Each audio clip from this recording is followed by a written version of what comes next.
आज जो हमारा टॉपिक है वो है प्रॉपर्टीज ऑफ केनाल रेस। इस लेक्चर में आज हम बात करेंगे केनाल रेस की प्रॉपर्टीज के बारे में। इसी पिछले लेक्चरों में हमने डिस्कवरी की बात की थी केनाल रेस। आज हम डिस्कस करेंगे properties of canal race.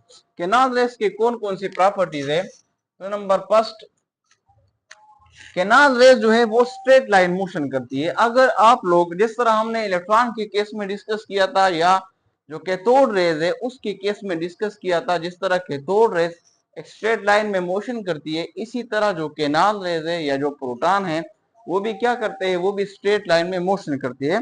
For example, अगर आप एक ओपेक ऑब्जेक्ट, लेट सपोज कर ले कि ये हमारे पास एक ओपेक ऑब्जेक्ट है, ओपेक ऑब्जेक्ट है,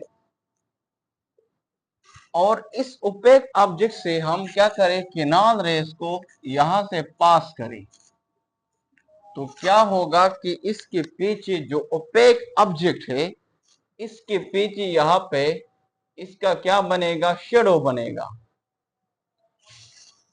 और जब शेडो बनेगा तो इससे हम क्या डिटरमाइन कर सकते हैं, क्या अंदाजा लगा सकते हैं? देखो, शेडो वहां पे बनता है जहां पे लाइट नहीं होती।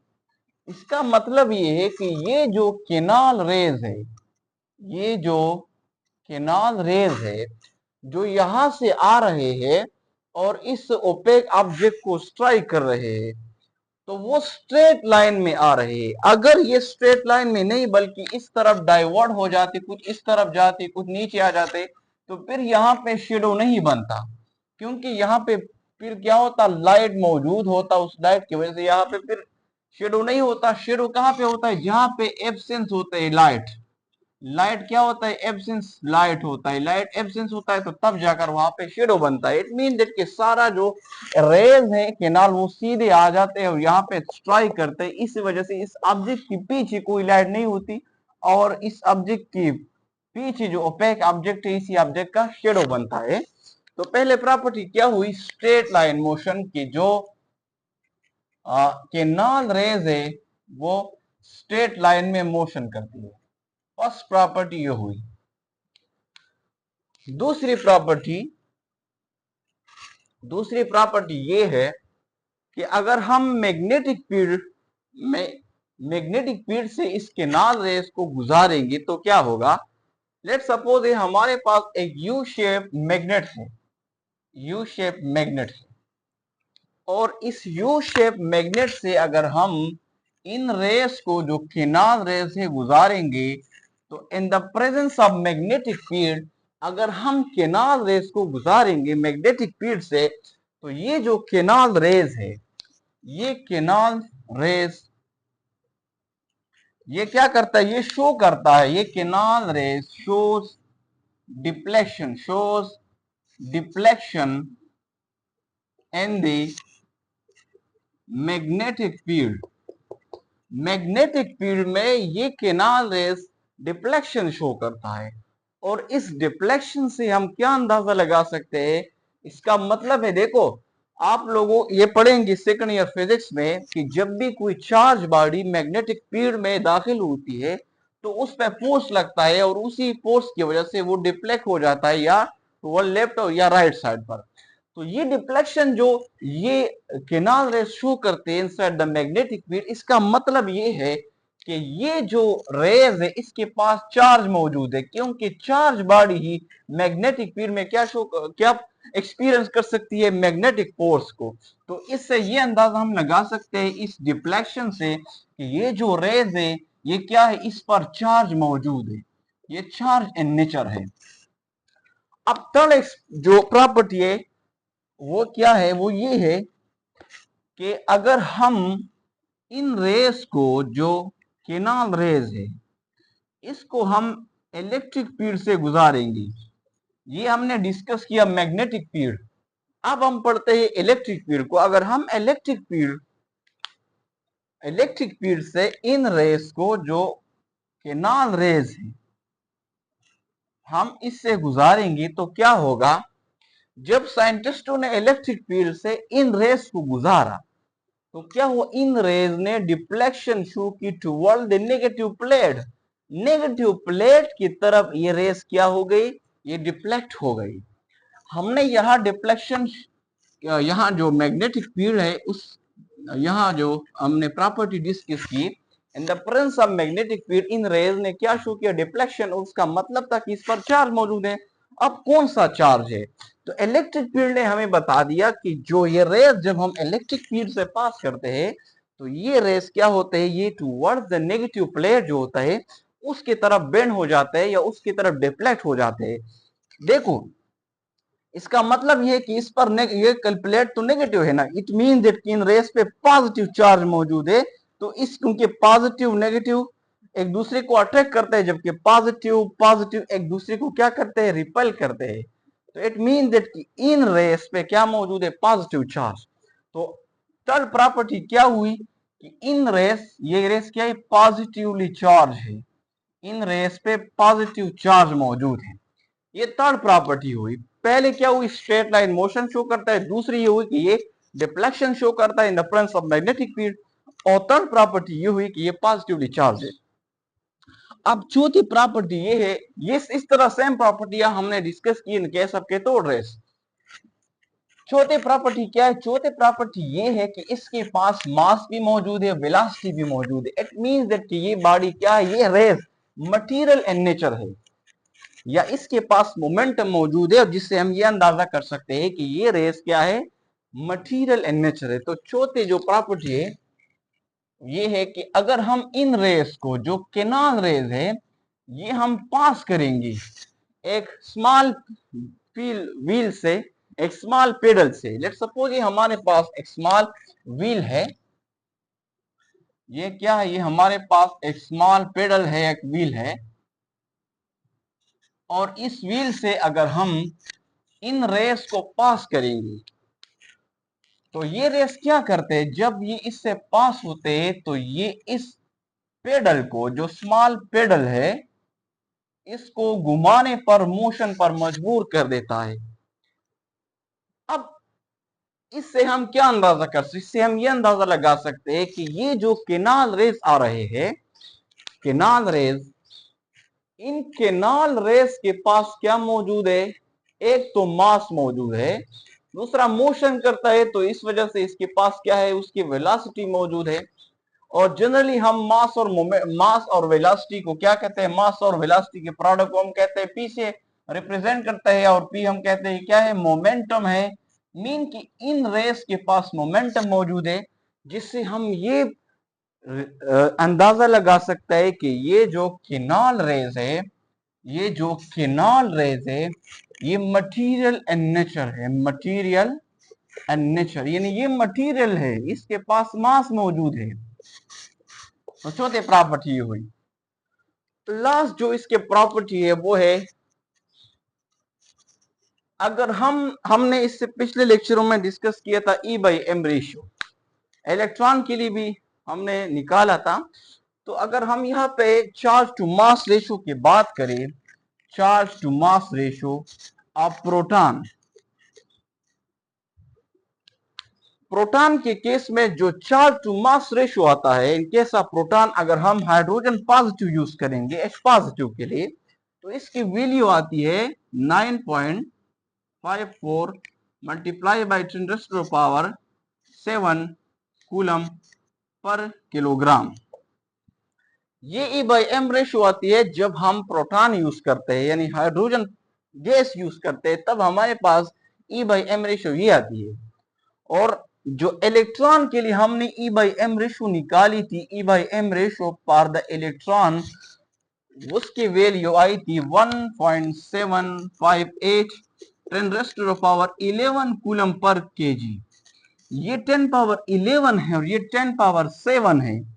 इसका मतलब हुआ जो E/m रेशियो है, E/m ratio in case of electron जो है उसकी वैल्यू ज्यादा है। E/m रेशियो जो आती है हमारे पास इन केस ऑफ प्रोटॉन, और जब हम प्रोटॉन यूज करते हैं सिंपली मतलब हाइड्रोजन पॉजिटिव, तो उससे ज्यादा होती है। उसकी वजह ये है, उसकी वजह क्या है, उसकी वजह ये है कि E/m में क्या, चार्ज तो सेम है दोनों पे। देखो इलेक्ट्रॉन पे भी और प्रोटॉन पे भी चार्ज क्या है, 1.6 मल्टीप्लाई बाई 10⁻⁻19 कूलम, ये दोनों का चार्ज है। वैल्यू यही है चार्ज की, और सिर्फ अपोजिट साइन है, इलेक्ट्रॉन के लिए नेगेटिव है, प्रोटॉन के लिए पॉजिटिव है। लेकिन यहां जो नीचे है डिवीजन में मास है, मास जो है इलेक्ट्रॉन का, मास ऑफ इलेक्ट्रॉन क्या वेरी स्मॉल है, वेरी वेरी स्मॉल, जबकि यहां जो प्रोटॉन का मास है वो इतना कम नहीं है। तो अगर हम ये वैल्यू कम करेंगे मास, तो ऊपर वैल्यू क्या हो जाएगी, बढ़ जाएगी, और अगर हम मास की वैल्यू इंक्रीज करेंगे तो ऊपर E by M whole ratio जो होगा वो कम हो जाएगी। इसी वजह से E by M ratio of proton कम है और E by M ratio of electron क्या है, ज्यादा है। अब जो E बाई एम रेशियो हमारे पास यह आता है इन केस ऑफ प्रोटॉन, जब हम क्या यूज करते हैं, हम यूज करते हैं प्रोटॉन, वो 9.54 10⁻⁷ kilo coulomb per kilo KG. इसका क्या मतलब है, ये जो मैंने वीडियो लिखी इसका मतलब ये है कि अगर हम 1 केजी प्रोटॉन लेंगे, 1 केजी प्रोटॉन, तो 1 केजी प्रोटॉन पे कितना चार्ज होगा, 9.54 10⁻⁷ कूलम, इतना चार्ज इस पे होगा। इसको हम ऐसा भी लिख सकते हैं कि 1 केजी किस इक्वल है, 1 केजी इक्वल है 1000 ग्राम की। तो अगर हम 1000 ग्राम प्रोटॉन लेंगे तो 1000 ग्राम प्रोटॉन पे 9.54 10⁻⁷ कूलम चार्ज होगा। अगर मैं 1 ग्राम की बात करूं, 1 ग्राम, तो 1 ग्राम प्रोटॉन पे कितना चार्ज होगा, 9.54 10⁻⁷। यहां पे जो 1000 था वो नीचे चला जाएगा, तो यहाँ पे 10⁻3, तो 10⁻3 डिवीजन से ऊपर जाएगा तो माइनस हो जाएगा, तो ये 9.54 मल्टीप्लाई बाई 10⁻⁷ से हम 3 माइनस करेंगे तो ये रह जाएगा 4 कूलम। तो 1 ग्राम प्रोटॉन पे इतना चार्ज होगा। अब अगर हम मास की बात करें, एक प्रोटॉन का मास कितना होगा, तो 1 प्रोटॉन का जो मास होता है 1.67 10⁻⁻27 केजी होता है। अगर हम ग्राम में रिप्रेजेंट करेंगे तो इसका जो मास आता है 1 प्रोटॉन का 1.67 10⁻⁻24 ग्राम आता है। अब ये जो E बाई एम रेशियो है in case of canal rays, ये डिपेंड करती है किस चीज की ऊपर, nature of gas. E by M ratio जो है, E by M ratio in case of canal rays, in case of canal rays depend upon the nature of gas, the nature of gas, gas के nature पे depend करता है। For example, अगर यहां मैं लिखूं E by M for hydrogen, hydrogen के लिए तो क्या लिखूंगा, ऊपर लिखूंगा E चार्ज और नीचे लिखूंगा mass of H positive, hydrogen positive का मास। तो यहाँ पे चार्ज क्या है 1.6 मल्टीप्लाई बाई 10⁻⁻19 कूलम, और नीचे जो मास होगा हाइड्रोजन का वो लिखूंगा। इसी तरह अगर यहां मैं लिखूं E by M, gas use करूं हीलियम का, तो E तो दो सब केसेस में सेम होगा, चार्ज मैग्नीट्यूड सेम है, लेकिन यहां मैं लिखूंगा मास ऑफ हीलियम पॉजिटिव। इसी तरह अगर मैं यहां पे लिखूं E by M ratio of nitrogen, तो फिर E हो जाएगा, ऊपर सब केसेस में सेम है, नीचे में लिखूंगा मास ऑफ नाइट्रोजन पॉजिटिव। इसी तरह अगर E अब बाई एम रेशियो में बात करूं ऑक्सीजन की, तो यहां लिखूंगा E और नीचे लिखूंगा मास ऑफ ऑक्सीजन। तो अगर आप इस तमाम केसेस में गौर करें, मैंने डिफरेंट गैसेस लिए, यहाँ पे हाइड्रोजन ले लिया, हीलियम ले लिया, फिर नाइट्रोजन, फिर ऑक्सीजन। इन तमाम केसेस में जो E बाई एम रेशियो होगी वो अलग अलग होगी। अगर आप गौर करें, मैंने आप लोगों को पहले लेक्चर में बताया था डिस्चार्ज ट्यूब एक्सपेरिमेंट में, जब E बाई एम रेशियो हम इलेक्ट्रॉन की रिफाइन कर रहे थे, तो उस वक्त मैंने कहा था जो E बाई एम रेशियो थी वो तमाम गैसेस के लिए सेम थी, वो किसी की गैस की नेचर पे डिपेंड नहीं कर रही थी। लेकिन यहां अगर आप देखिए, चूंकि वहां पे इलेक्ट्रॉन थी, सिर्फ इलेक्ट्रॉन का मास चार्ज सेम होता है, तो सब गैसेस के लिए उसकी ई बाई एम रेशियो सेम आ रही थी। लेकिन इन case of proton, in case of जो किनाल रेज है, यहाँ पे जो चार्ज है ऊपर वो सेम है, लेकिन जो डिवीजन में मास आ रहा है, देखो यहाँ पे मास ऑफ हाइड्रोजन अलग है, यहाँ पे मास ऑफ हीलियम अलग है, यहाँ पे मास ऑफ नाइट्रोजन अलग है, यहाँ पे मास ऑफ ऑक्सीजन अलग है। अब नीचे वाला जितनी वैल्यू ये बढ़ जाएगी तो overall E by M ratio कम होगी। तो अगर मैं यहाँ पे सीक्वेंस दू कौन सी ज्यादा ई बाई एम रेशियो ज्यादा होगी, तो अगर आप गौर करें, मास नीचे जितना ऊपर इंक्रीज होगा इतना ई बाई एम रेशियो नीचे वो डिक्रीज होगी। तो मैं लिख सकता हूं कि ई बाई एम रेशियो जो है, E by M ratio in case of proton या हाइड्रोजन सबसे ज्यादा होगा इस केस में, क्योंकि उसका मास लाइट है, स्मॉल है। तो इसके वैल्यू ज्यादा होगी किससे, E by M ratio of helium से। फिर हीलियम की वैल्यू ज्यादा होगी ई बाई एम रेशियो किससे, नाइट्रोजन से, क्योंकि नाइट्रोजन का मास बनिस्बत ऑक्सीजन कम है। और ऑक्सीजन की ई बाई एम रेशियो नाइट्रोजन की कम होगी किससे, ऑक्सीजन से। अगर गौर करें यहां पर जब हम हाइड्रोजन गैस यूज करते हैं, हाइड्रोजन गैस जब हम हाइड्रोजन गैस यूज करेंगे तो उस केस में सबसे मैक्सिमम जो वैल्यू आती है हमारे पास ई बाई एम की। जब हम क्या यूज करेंगे, H2 हाइड्रोजन गैस जब हम यूज करेंगे तो इस केस में ई बाई एम रेशियो जो आती है हमारे पास वो सबसे क्या होगी, वो सबसे मैक्सिमम होती है, वो सबसे मैक्सिमम होती है, क्योंकि उसका मास स्मॉल होता है हाइड्रोजन का। और वो कितनी होगी, 9.54 10⁻⁷ कूलम पर केजी, जो अभी हमने डिस्कस किया।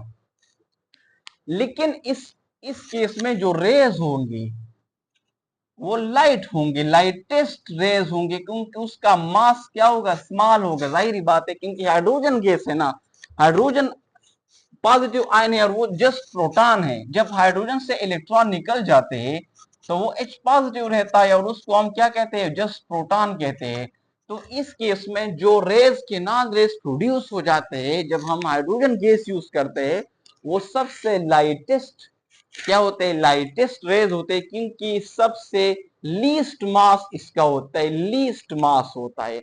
और इसी वजह से इस प्रोटॉन को कंसीडर किया गया इज अ फंडामेंटल पार्टिकल। ये क्या है, फंडामेंटल पार्टिकल है एटम का, क्योंकि ये सबसे पॉजिटिव चार्ज में सबसे कम जो है वो ई बाई एम रेशियो, सबसे ज्यादा ई बाई एम रेशियो इसलिए, लेकिन सबसे लाइटेस्ट मास इन रेज, अगर किनार रेज का किसी रेज का है तो वो क्या है, इन केस ऑफ हाइड्रोजन है।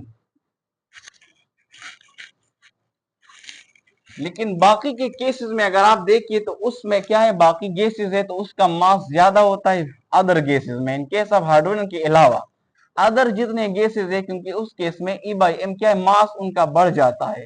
मास बढ़ता है तो उस केस में जो ई बाई एम रेशियो होती है वो कम हो जाती है। तो उन गैसेस में ई बाई एम रेशियो कम आती है, लेकिन उनका चूंकि मास ज्यादा है, मास क्या है, मास ज्यादा है, इस वजह से वो क्या होते हैं, वो लीस्ट मास वाले नहीं होती, वो ग्रेटर मास वाले रेज होते हैं, ग्रेटर मास के नॉन रेज होते हैं। फिर इसी तरह जब ये प्रॉपर्टीज साइंटिस्टों ने डिटरमाइन की तो साइंटिस्टों ने फिर क्या कहा, प्रोटॉन को भी कंसीडर किया कि प्रोटॉन क्या है, जैसे इलेक्ट्रॉन फंडामेंटल पार्टिकल कंसीडर किया, इसी तरह प्रोटॉन को भी कहा कि ये भी फंडामेंटल पार्टिकल है, किस चीज का, एटम का।